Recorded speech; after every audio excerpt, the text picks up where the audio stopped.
नमस्ते सर्व विद्यार्थ्यांचं आजच्या लेक्चरमध्ये पुन्हा एकदा स्वागत करतो. आणि आपलं जे आजचं मॅनेजमेंट प्रिन्सिपल अँड ॲप्लिकेशन याचं जे व्याख्यान आहे त्या व्याख्यानाला आपण सुरुवात करूया. आजपर्यंत आपण व्यवस्थापनाची ओळख या युनिटमध्ये आपण त्याची प्रस्तावना लक्षात घेतलेली आहे. व्यवस्थापन एक शक्ती आहे असं आपण म्हटलेलं होतं. व्यवस्थापन संकल्पना उगम ते अगदी 7,000 वर्षापासून सुमेरियन संस्कृती असेल, इजिप्शियन संस्कृती असेल, अगदी भारतीय संस्कृती असेल, किंबहुना जो काही कौटिल्याचं अर्थशास्त्र असेल किंवा अगदी 1864 ते 1914चा कालावधी असेल की जे संशोधकाचा काळ म्हटला किंवा उद्योजकाची गौरवशाली वर्षे म्हटली, किंवा 1914च्या नंतरचं जे पहिलं महायुद्ध, दुसरं महायुद्ध किंवा जागतिक महामंदी असेल, आणि 1970ला जे काही जपाननं एक जगाला व्यवस्थापनाची एक नवी दिशा दिली, ह्या सगळ्या दृष्टिकोनातून आपण व्यवस्थापनाचा उगम लक्षात घेतलेला आहे. व्यवस्थापनाचा अर्थ म्हटल्यानंतर तुम्हाला मेंदू हा शब्द लक्षात आला असेल की मेंदू जसं शरीराच्या सर्व अवयवांना आदेश देण्याचं, निर्देशन करण्याचं, नियंत्रण करण्याचं काम करतो, तशा पद्धतीने व्यवस्थापन व्यवसायामध्ये हे आदेश देण्याचं, निर्देशन करण्याचं किंवा नियंत्रणाचं, नियोजनाचं, निर्णय घेण्याचं सर्व प्रकारची कार्ये हे व्यवस्थापन व्यवसायामध्ये करीत असतं. व्याख्या आपण लक्षात घेतल्या, 2-3 जेम्स लुंडी यांची व्याख्या होती वगैरे वगैरे. आता व्याख्या मी पुन्हा त्याच्यामध्ये वेळ घालत नाही. व्याख्या तुम्ही एक लिहून घेतल्या असतील तर त्या एकदा या तासाच्या निमित्तानं तुम्ही त्या पुन्हा एकदा ओव्हरलुक करा. त्यानंतर व्यवस्थापन अभ्यासाची गरज, कारण जी बदलती आव्हानं आहेत ती स्वीकारायची, ती डायनॅमिक ॲटमॉस्फिअर आहे, एन्व्हायरमेंट आहे, त्याला फेस करायचं असेल, स्पर्धा असेल, वेगवेगळ्या प्रकारची जोखीम असेल, तर आपल्याला व्यवस्थापन अभ्यासाची गरज आहे. आपण त्याचे मुद्दे हे पाठीमागच्या तासाला बघितलेले आहेत. त्यानंतर आज जे आपण लक्षात घेणार आहोत ते आहे व्यवस्थापन सिद्धांताच्या विकासातील योगदान. अर्थात प्राचीन काळापासून ते आधुनिक काळापर्यंत अनेक व्यवस्थापकीय आणि विचारवंतांनी व्यवस्थापनासंदर्भात अनेक सिद्धांत मांडलेले आपल्याला आढळतात. त्या सिद्धांताचं खरं म्हणजे 3 भागामध्ये वर्गीकरण केलं जातं. ते 3 टप्पे असे आहेत की एक टेलर पूर्व काळातील व्यवस्थापन विचारवंत. आता टेलर हे कोण आहेत तर F.W. Teller, Frederick Winslow teller, की ज्यांना शास्त्रीय व्यवस्थापनाचा जनक म्हणतात. मग त्यांनी शास्त्रीय व्यवस्थापनाचा सिद्धांत मांडण्यापूर्वी जे काही अनेक लोकांनी विविध प्रकारचे सिद्धांत मांडलेले आहेत, त्या सिद्धांतांचा समावेश हा टेलर पूर्व काळातील व्यवस्थापन सिद्धांतामध्ये होतो. त्यानंतर शास्त्रीय व्यवस्थापनाचा एक कालखंड येतो. त्याच्यामध्ये मग F.W. टेलर असतील, हेनरी गॅट असतील किंवा लिलियन फ्रँक गिलब्रेथ असतील वगैरे वगैरे, हे सगळे लोक ह्या शास्त्रीय व्यवस्थापनाच्या या कालावधीमध्ये येतात. त्यानंतर आधुनिक व्यवस्थापनाचा सिद्धांत आहे, त्याच्यामध्ये मग पीटर ड्रकर असतील किंवा अलीकडचे अगदी मायकल पोर्टर असतील, C.K. प्रल्हाद असतील वगैरे, असंख्य लोक ह्या आधुनिक व्यवस्थापन सिद्धांतामध्ये आपण लक्षात घेतो. असे 3 टप्पे या ठिकाणी व्यवस्थापन सिद्धांताच्या संदर्भात मांडले जातात. तसे व्यवस्थापनाचे पाहिले तर हजारो सिद्धांत आहेत. तर त्या हजारो सिद्धांताचा अभ्यास करणं केवळ अशक्य आहे. म्हणून या ठिकाणी अगदी आपण प्रथम वर्षाच्या अभ्यासक्रमामध्ये आहात, काही ठराविक सिद्धांत जे आहेत ते आपण या ठिकाणी अभ्यासणार आहोत. त्यापैकी एक सिद्धांत जो आहे आपल्याला सांगितलेला आहे तो हा एल्टन मेयो यांचा आहे. हा एल्टन मेयो यांचा एक फोटो तुमच्यासमोर मांडलेला आहे. ज्या व्यक्तीचा अभ्यास करतोय त्याचं एक चित्र आपल्या डोळ्यासमोर निश्चितपणे असावं. त्यांचा कालावधी आहे 1880 ते 1949. म्हणजे आता आपण त्यांचं थोडक्यात चरित्र पाहणारच आहोत. ते चरित्र जे आहे ते चरित्र त्याच्यामध्ये त्यांचा 1880ला ऑस्ट्रेलिया, आपल्याला माहिती आहे एक अतिशय चांगला देश आहे, त्या ऑस्ट्रेलिया देशामध्ये त्यांचा जन्म झाला आहे. त्या ऑस्ट्रेलियामधल्याच ॲडिलेड विद्यापीठातून त्यांनी तर्कशास्त्र, मी जे तुम्हाला वारंवार या गोष्टीचा उल्लेख करतो, लॉजिक, त्या लॉजिकचा त्याने अभ्यास केला आहे. तत्त्वज्ञान म्हणजे फिलॉसॉफी, या 2 विषयामध्ये त्यांनी पदवी घेतलेली आहे. वैद्यकशास्त्राचा सुद्धा अभ्यास या एल्टन मेयोनी केलेला आपल्याला आढळून येतो. त्यानंतर स्कॉटलंडमध्ये ते मनोचिकित्सा विषयात संशोधन करण्यासाठी गेलेले होते आणि त्यानंतर मग ऑस्ट्रेलियावरून ते अमेरिकेला गेले. त्या अमेरिकेच्या पेनसिल्व्हेनिया विद्यापीठामध्ये ते प्राध्यापक म्हणून काम करत होते. आता या ठिकाणी प्राध्यापक म्हणून काम करत असतानाच त्या ठिकाणी 1922मध्ये अमेरिकेतील Harvard graduate school of business administration या ठिकाणी प्राध्यापक म्हणून ते रुजू झाले आणि या ठिकाणी प्राध्यापक असतानाच त्यांना वेस्टर्न इलेक्ट्रिक कंपनीमध्ये शिकागो, आपल्याला माहीत आहे अमेरिकेतले जे शिकागो आहे, शिकागो हा शहर आपल्याला कोणत्या निमित्तानं आपल्याला माहिती आहे भारताला, हे माहिती आहे. अर्थात स्वामी विवेकानंदांनी भारतीय हिंदू संस्कृतीच्या संदर्भात जे व्याख्यान ज्या ठिकाणी दिलं आणि पहिल्यांदा माय ब्रदर्स आणि सिस्टर्स हा शब्द वापरला. त्याच्यापूर्वी लेडीज अँड जेंटलमॅन म्हणायचे, परंतु स्वामी विवेकानंद यांनी त्या ठिकाणी, आपल्याला माहीत आहे ती पूर्ण हिस्ट्री, की त्यांना बोलून दिलं नव्हतं, बिल दिलं जात नव्हतं, पण एक मधला ब्रेक होता. त्या ब्रेकमध्ये त्यांना 2 मिनटं बोलण्याची संधी मिळालेली होती अनेक म्हणजे प्रयत्न केल्यानंतर. पण पहिलाच शब्द उच्चारल्यानंतर माय ब्रदर्स अँड सिस्टर्स जवळजवळ 5 मिनटं त्या ठिकाणी टाळ्यांचा गडगडाट होत होता. कारण आजपर्यंत असा शब्द कुणीच वापरलेला नव्हता. म्हणजे ज्या ठिकाणी स्वामी विवेकानंदांचं पदस्पर्श झालेला आहे आणि ती भूमी पवित्र झाली, त्या ठिकाणी वेस्टर्न इलेक्ट्रिक कंपनी होती. त्या कंपनीमध्ये साधारणतः 1927 ते 29 आणि त्यानंतर 1932, आता हा कालावधी थोडासा चेंज आहे, त्यापुढं तुम्हाला डिटेलमध्ये येईलच.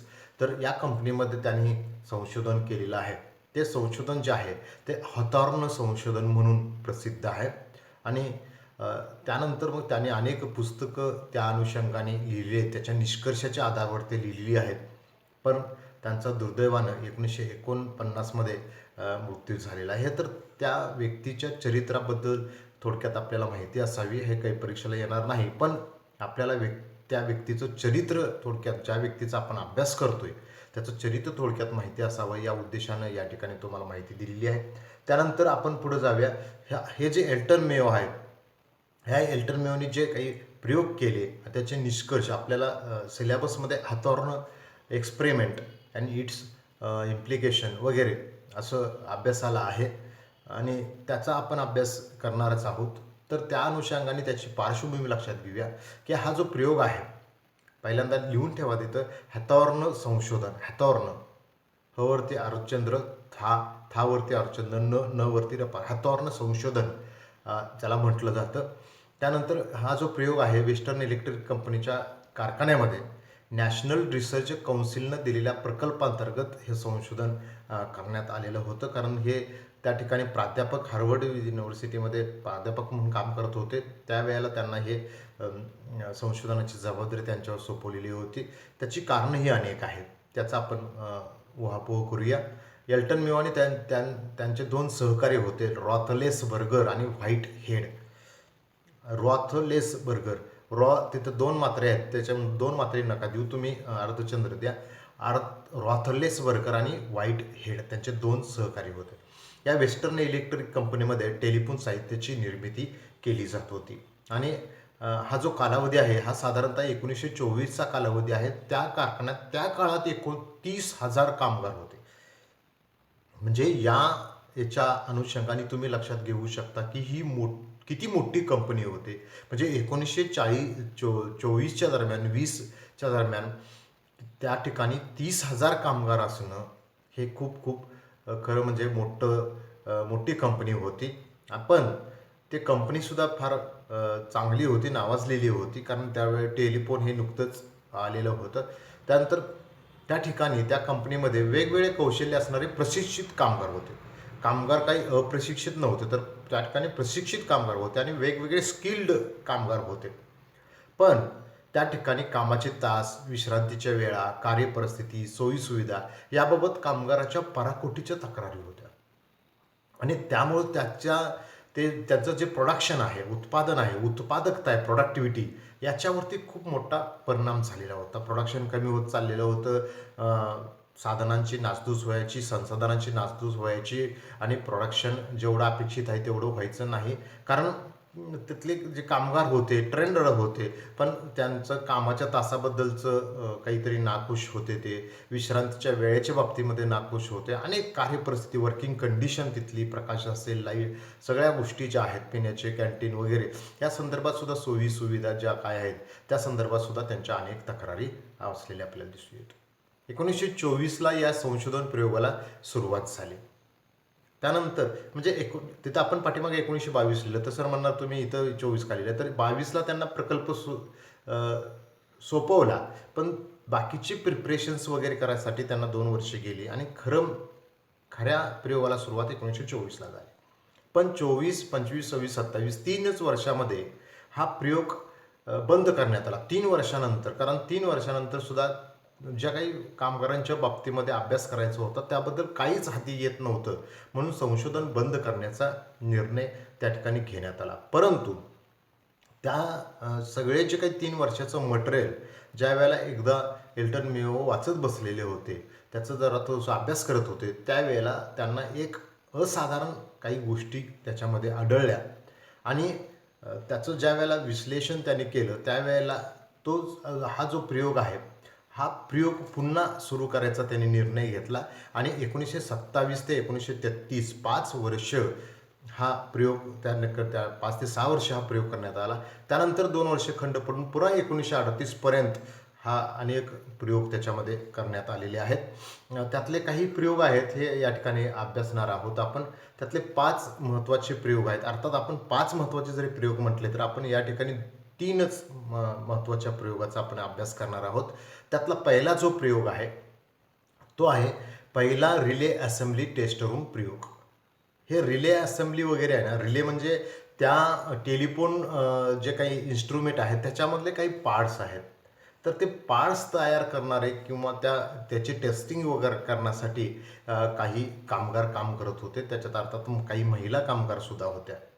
तर या प्रयोगामध्ये त्यातील 6 महिला ज्या आहेत त्या महिलांची निवड या उत्पादन कार्याच्या संदर्भात अभ्यास करण्यासाठी निवड करण्यात आलेली होती आणि ह्या 6 महिला ज्या आहेत त्या एका स्वतंत्र खोलीमध्ये त्यांना कार्य करण्यास सांगितलेलं होतं. दुसऱ्या कामगाराशी त्यांचा संबंध येऊ नये ही दक्षता या ठिकाणी घेण्यात आलेली होती.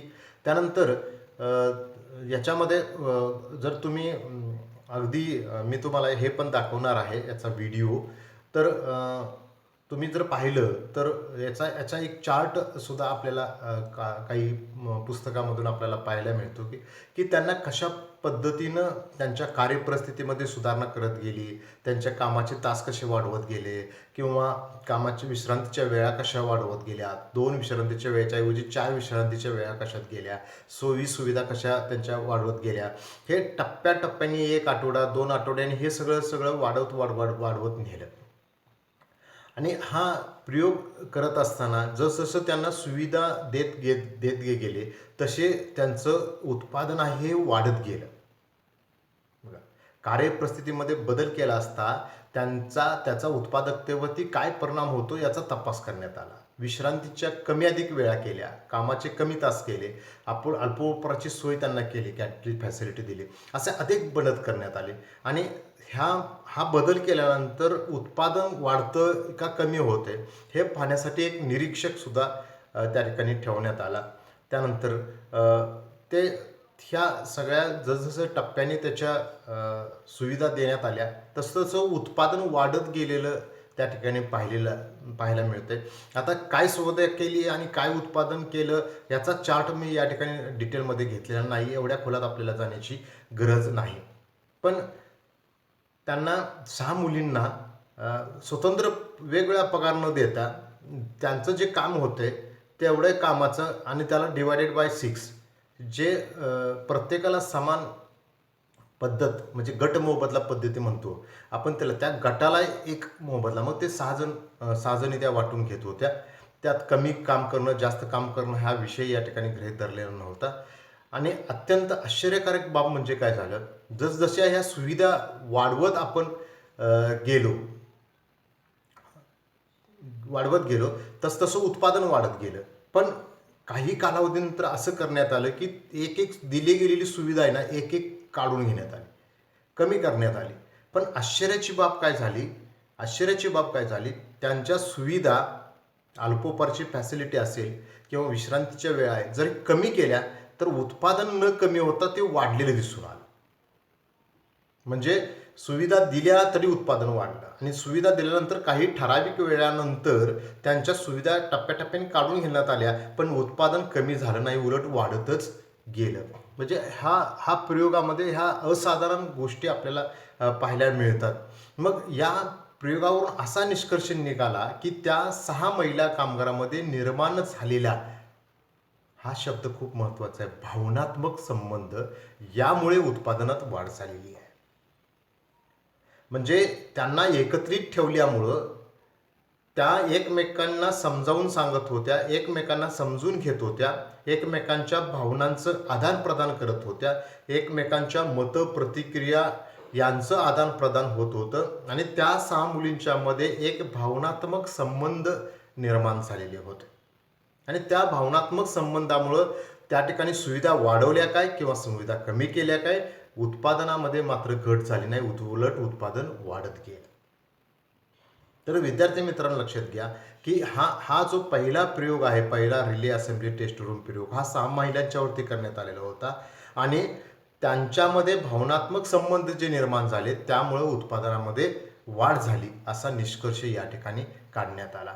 त्यानंतर दुसरे 2 जे प्रयोग होते, दुसरा रिले असेंब्ली टेस्ट रूम प्रयोग आणि तिसरा जो प्रयोग होता मायका स्प्लिटिंग टेस्ट रूम प्रयोग. हे दुसरा आणि तिसरा जो प्रयोग आहे हे पहिल्या प्रयोगाला पूरकच होते, त्यामुळे आपण त्याच्या डिटेलमध्ये जात नाहीत. फक्त तुम्ही ते लिहा की हे दोन्ही जे तिसरा आणि चौथा, दुसरा आणि तिसरा जो प्रयोग आहे हा पहिल्या प्रयोगालाच पूरक होता आणि त्याच्यामधून वेगळं असं काही निष्कर्ष निघाला नाही, त्यामुळे तो भाग या ठिकाणी अभ्यासाला घेतलेला नाही. त्यानंतर चौथा जो प्रयोग होता तो बँक वायरिंग ऑब्झर्वेशन रूम प्रयोग. बँक वायरिंग ऑब्झर्वेशन रूम प्रयोग या प्रयोगामध्ये आपल्याला पाहायला मिळेल की 14 कुशल कामगार आणि 4 सुपरवायझरांचा समावेश करण्यात आलेला होता.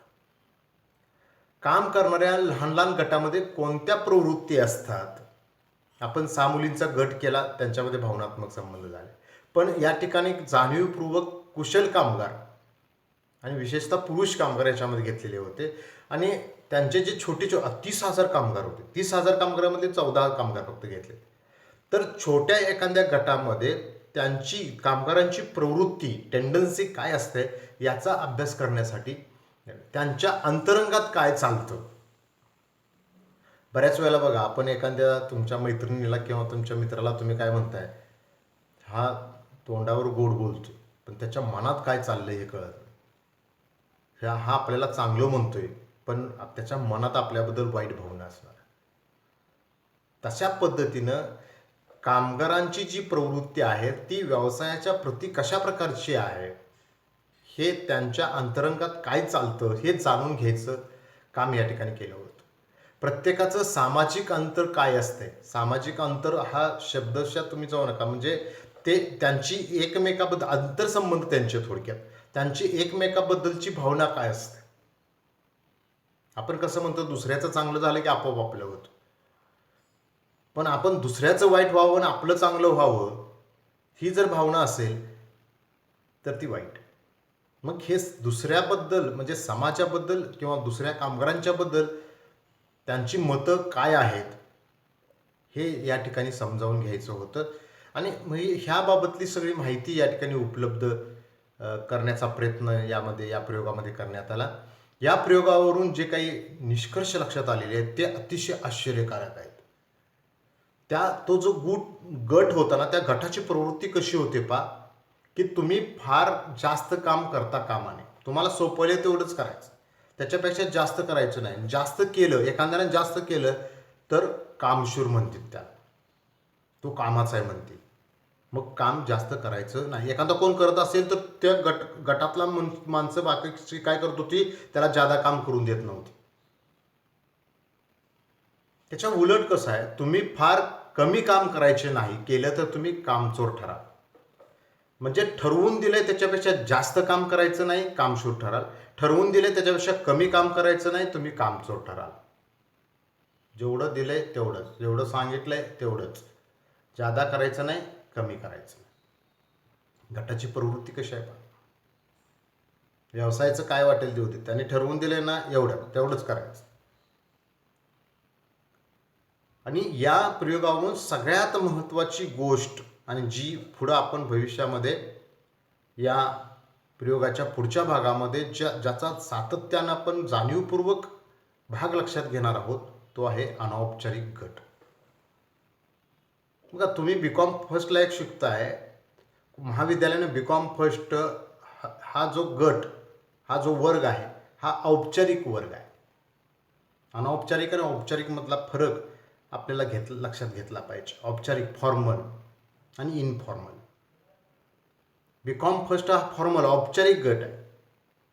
आम्ही एखादी सूचना महाविद्यालयाने दिली की त्या सगळ्या वर्गाला ती लागू होते. पण वर्गात तुमचे काही ग्रुप आहेत, त्या ग्रुपला कोणतेही कायदेशीर अधिष्ठान नाही. त्या ग्रुपमध्ये किती संख्या असावे असते ना. आता आपल्या वर्गामध्ये 120चा आपला ग्रुप आहे किंवा 120 आपल्याला ॲडमिशन देता येतं. एका तुकडीची तेवढीच संख्या असते. तसं तुमचे 4 मित्र असतील, 2 मित्र असतील, तुमचा 10 जणांचा गट असेल, तुमचा 15 जणांचा गट असेल, एखादा आला गेला त्याबद्दल कोणाचंही त्याच्यावरती नियंत्रण नाही, ते झाले हे सगळे अनौपचारिक गट. तर अशा पद्धतीनं त्या वेस्टर्न इलेक्ट्रिक कंपनीमध्ये असे अनेक अनौपचारिक गट होते आणि ते गट या बाकीच्या लोकांच्यावरती प्रभाव टाकत होते, दबाव टाकत होते. हे या बँक वायरिंग ऑब्झर्वेशन रूमच्या या प्रयोगामधून लक्षात आलं. विद्यार्थी मित्रांनो, मी या ठिकाणी अतिशय थोडक्यात मांडण्याचा प्रयत्न मी केलेला आहे. आपलं ज्यावेळेला रेग्युलर लेक्चर असतात त्यावेळेला आपल्याला ह्या एका प्रयोगासाठी 1-1 तास लागतो. तर पहिल्या प्रयोगामध्ये काय लक्षात आलं, त्या मुलींच्यामध्ये भावनात्मक संबंध निर्माण झाला. या चौथ्या प्रयोगमध्ये काय लक्षात आलं, तर लोकांचे अनौपचारिक गट असतात आणि त्यांचं म्हणणं काय असतं, तर तुम्ही जास्त काम करता कामा नये, केले तर तुम्ही कामचोर ठराल. तुम्ही फार कमी काम करायचे नाही, केले तर तुम्ही कामचोर ठराल. त्यानंतर 5वा जो प्रयोग आहे तो खूप महत्त्वाचा आहे आणि हा खूप मोठा प्रयोग होता. तो होता मुलाखतीचा. 30,000 पैकी 20,000 कामगारांच्या स्वतंत्रपणे एकट्याच्या मुलाखती घेण्यात आल्या आणि त्यांना कार्यपरिस्थितीबद्दल, तिथल्या कामाच्या परिस्थितीबद्दल त्यांना काय जे बोलायचं होतं ते खुलेपणानं, मुक्तपणाने बोलू दिलं. एकट्याला घेतलेलं होतं, त्यामुळे एक दबाव कोणाचा नव्हता. आणि ह्यानं काय सांगितलं ते दुसऱ्याला माहीत नसायचं, दुसऱ्याने काय सांगितलं याला माहीत नसायचं. त्याच्या मनात जे आहे ना तो त्या ठिकाणी सांगायचा. मनात जर दबाव असला तर तो दबाव सांगायचा, मनात जर वाईट असेल तर वाईट सांगायचं, चांगलं असेल तर चांगलं. वैयक्तिकपणे, अनौपचारिकपणे, विश्वासाच्या वातावरणात मुलाखती घेण्यात आल्या. त्याला वैयक्तिक समजावून घेण्यात आलं. त्याचं सगळं म्हणणं जे आहे ना ते लक्षपूर्वक ऐकण्यात आलं. त्याला बोलून दिलं जास्तीत जास्त आणि त्याला बोलून दिलं की त्याला नेमकं काय म्हणायचं आहे हे त्या ठिकाणी लक्षात येतं. तो एक असामान्य अनुभव होता असं त्यांचे एल्टन मेयो आणि त्यांचे 2 सहकारी या ठिकाणी लिहितात, नमूद करतात. कामगारांनी त्यांच्या वैयक्तिक समस्या, भावना, अडचणी खुलेपणाने सांगितल्या. त्यांच्या मनात दबाव असला तर दबाव सांगितला त्यांनी, त्यांच्या मनामध्ये रोष असला तर रोष त्यांनी सांगितला. मग ते इतर कामगारांच्याबद्दल असू दे, त्या ठिकाणी गट तयार करणारे त्या नेत्यांच्या संदर्भात असू दे किंवा कंपनीच्या संदर्भात असू दे, जे काय आहे ते खुलेपणाने मांडले. संघटनेत भावनिक सुटका होण्याची गरज किती महत्त्वाची आहे हे लक्षात आले. म्हणजे त्यांच्यावरती भावनिक असा एक दबाव होता, त्या गटाचा प्रभाव होता. मग या प्रयोगाच्या निष्कर्षामध्ये असं लक्षात आलं की समूह भावना, परस्पर संबंध योग्य राहिल्यास उत्पादनात वाढ होते. आता ही समूह भावना ही खूप महत्त्वाची असते. विद्यार्थी मित्रांनो, या प्रयोगावरून फक्त तुम्हाला सिलेबस किंवा परीक्षेच्या दृष्टिकोनातून काही भाग महत्त्वाचा शिकायला मिळतो असं नाही. उद्या तुम्ही एखाद्या कंपनीमध्ये किर्लोस्करसारख्या, टाटा, बिर्ला, अंबानीसारख्या कंपनीमध्ये जर मॅनेजर झाला किंवा तुमचा एखादा स्वतःचा व्यवसाय असेल, तो व्यवसाय तुम्ही जर चालवत असाल व्यवस्थापक म्हणून, आपल्याला एखादी व्यवस्थापनाचा अभ्यास करतोय म्हणजे आपण ॲज अ मॅनेजर म्हणूनच विचार करायला पाहिजे की एखाद्या कंपनीचे तुम्ही मॅनेजर आहात, एखाद्या कंपनीचे तुम्ही नेतृत्व करत आहात. त्यावेळेला तुम्हाला भावनात्मक संबंध लक्षात घ्यावे लागतात. त्या ठिकाणच्या कामगारामधले किंवा तुमच्या सहकार्यामधले अनौपचारिक गट असतील ते लक्षात घ्यावे लागतात. आणि परस्पर जी काही समूह भावना असते ती भावना लक्षात घ्यावी लागते. मॉब सायकॉलॉजी हा शब्द असतो पहा.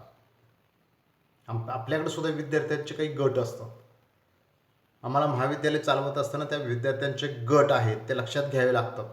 त्यांचं मत काय आहे, ते विद्रोह करतायत का कॉलेजचं भलं करण्यासाठी काय करतायत, त्यांचा हेतू काय, त्यांचा उद्देश काय आहे, त्यांचं कशा पद्धतीची त्यांची प्रवृत्ती आहे हे लक्षात घ्यावं लागतं. आणि वाईट प्रवृत्ती आहे त्या ठिकाणी त्यालाच समूळ त्या ठिकाणी नष्ट करावं लागतं. कारण एक वय तुमचं आहे हे अतिशय विधायकसुद्धा घडवू शकतं किंवा विघातचसुद्धा घडवू शकतं. एक आपण सुप्रसिद्ध होऊ शकतो किंवा कुप्रसिद्ध होऊ शकतो. कुप्रसिद्ध होणं खूप सोपं आहे. सुप्रसिद्ध होण्यासाठी तुम्हाला महाविद्यालयात काहीतरी चांगलं करून दाखवावं लागेल. वर्गात पहिला नंबर काढावा लागेल, खेळामध्ये नंबर काढावा लागेल, आविष्कार संशोधन स्पर्धेमध्ये नंबर काढावा लागेल, NSSमध्ये काहीतरी चांगलं काम करून दाखवावं लागेल, NCCमध्ये काहीतरी चांगलं काम करून दाखवावं लागेल, सांस्कृतिकमध्ये काहीतरी चांगलं करून, तर तुम्ही सुप्रसिद्ध होणार. महाविद्यालयातल्या सगळ्या प्राध्यापकांच्या तोंडात तुमचं नाव असणार. आणि तुम्ही वाईट काही कृत्य केलं तर सगळ्या मुलांच्यात, सगळ्या समाजात तुम्ही कुप्रसिद्ध होणार, वाईट तुम्हाला म्हटलं जाणार. एखादी चांगली गोष्ट लवकर आपण विसरून जातो, ती लक्षात राहावी म्हणून त्याचे फोटो काढून ठेवतो. पण वाईट गोष्ट फोटो न काढता आणि लक्षात न ठेवता, पाठ न करता व्याख्येसारखी, ती मात्र मनातून जात नाही, कारण ती वाईटच असते. म्हणून परस्पर संबंध जे असतात ना, विद्यार्थी-विद्यार्थीमधले, विद्यार्थी-विद्यार्थिनीमधले, विद्यार्थ्यांचे प्राध्यापकाबरोबरचे, विद्यार्थ्यांचे घरातल्या पालकांच्या बरोबरचे, विद्यार्थ्याचे इतर समाजामधल्या घटकांचे, हे परस्पर संबंध आहेत ना, हे संबंध खूप महत्त्वाचे असतात. आणि ते योग्य राहिल्यास जे काम आपलं असतं, जो उत्पादन आपल्याला करायचं असतं, त्याच्यामध्ये वाढ होते. तर विद्यार्थी मित्रांनो, आजच्या तासाला आपण एल्टन मेयो यांचं चरित्र थोडक्यात लक्षात घेतलं. त्यानंतर त्यांनी जे काही 5 प्रयोग केलेले आहेत त्यातला पहिला रिले असेंब्ली टेस्ट रूम प्रयोग, दुसरा तो आहे बँक वायरिंग ऑब्झर्वेशन रूम प्रयोग, आणि तिसरा जो आहे तो तिसरा म्हणजे 5वा तो मुलाखतीचा प्रयोग. हे लक्षात घेतो. त्यांचे 2 सहकारी कोणते सांगा बघू. एल्टन मेयोचे 2 सहकारी रॉथलेसबर्गर आणि व्हाईट हेड. ही कंपनीमध्ये काय तयार केलं जात होतं, टेलिफोन साहित्याची निर्मिती तयार केली जात होती. किती कामगार होते, 30,000 कामगार होते. त्यापैकी किती लोकांच्या मुलाखती घेण्यात आल्या, 20,000 कामगारांच्या मुलाखती घेण्यात आल्या. पहिल्या प्रयोगावरून काय निष्कर्ष बाहेर आला, तर त्या 6 मुलींच्यामध्ये भावनात्मक संबंध निर्माण झाल्यामुळं उत्पादनात घट न होता उलट वाढत झाले. बँक वायरिंग ऑब्झर्वेशनमधून काय लक्षात आलं, तर तुम्ही फार जास्त काम करता कामा नये, केले तर तुम्ही कामशूर ठराल. तुम्ही फार कमी काम करता कामा नये, केले तर तुम्ही कामचोर ठराल. आणि मग हे त्यांच्यामध्ये काही अनौपचारिक गट असतात, त्या गटाची जी प्रवृत्ती असते त्याचा दबाव किंवा प्रभाव त्या गटामधल्या इतर सदस्यांच्यावरती पडतो. त्यांना एखादी चांगली गोष्ट करायची असली तरी तो गट करून देत नाही आणि ती खदखद त्या गटामधील सदस्यांमध्ये राहते. पण औपचारिक गटापेक्षा अनौपचारिक गटाचा प्रभाव हा जास्त असतो आणि तो जास्त परिणाम करतो. हे आपल्याला या बँक वायरिंग ऑब्झर्वेशनमधून लक्षात आलं. त्यानंतर मुलाखतीचा हा जो प्रयोग आहे त्याच्यामध्ये अतिशय वैयक्तिकपणे आणि विश्वासाच्या वातावरणामध्ये अनौपचारिकपणे खुलेपणाने त्यांना कामगारांना मतं मांडण्यास सांगण्यात आली. प्रत्येकाची स्वतंत्र तिघांनी मिळून प्रत्येक एकाची मुलाखत घेतली. अर्थात याच्यासाठी खूप कालावधी लागला. एखाद्याची मुलाखत 5 मिनटं चालायची, एखाद्याची 10 मिनटं चालायची, एखाद्याची अर्धा तास चालायची. त्याला जे काही बोलायचं होतं ते बोलून दिलं जायचं. आणि अनेक कामगारांच्या बाबतीमध्ये असं दिसलं होतं की त्यांना भावनात्मकदृष्ट्या अनौपचारिक गटात अडकून ठेवलं होतं आणि त्यामुळे ते त्यांची परफॉर्मन्स ते देऊ शकत नव्हते, त्यांची क्षमता ते वापरू शकत नव्हते. म्हणून या मुलाखतीच्या प्रयोगावरून काय लक्षात आलं तर परस्पर संबंध जे आहेत आणि समूह भावना आहे ही योग्य राखणं खूप महत्त्वाचं आहे. आणि हे योग्य राखण्याची जबाबदारी अर्थात त्या व्यवसायाच्या व्यवस्थापकाची असते, तिथल्या प्रमुखाची असते, तिथल्या नेतृत्व नेत्याची असते. आणि तरच तुमचं कार्यक्षमता वाढेल, उत्पादकता वाढेल, उत्पादन वाढेल, तुमचं काम यशस्वी होऊ शकेल. तर विद्यार्थी मित्रांनो, आजच्या तासाला आपण इथंच थांबूया. की आपण कशाचा अभ्यास केला याचा मी रिव्ह्यू घेतलेला आहे. आणि एल्टन मेयोचा सिद्धांत जो आहे तो हथर्न जो सिद्धांत आहे तो हथर्न संशोधनाचा आपण या ठिकाणी अभ्यास करतोय. आता या संशोधनामधून काही निष्कर्ष बाहेर आलेले आहेत आणि त्याच्यावर काही टीका झालेली आहे ते आपण पुढच्या लेक्चरला पाहणार आहोत. तुम्ही हे माझं लेक्चर अतिशय शांतपणे एकाग्रपणे ऐकून घेतलं आणि त्याच्यातल्या काही शॉर्ट नोट्स होत्या त्या तुम्ही काढून घेतल्या. याबद्दल मी तुमचं खूप खूप धन्यवाद व्यक्त करतो.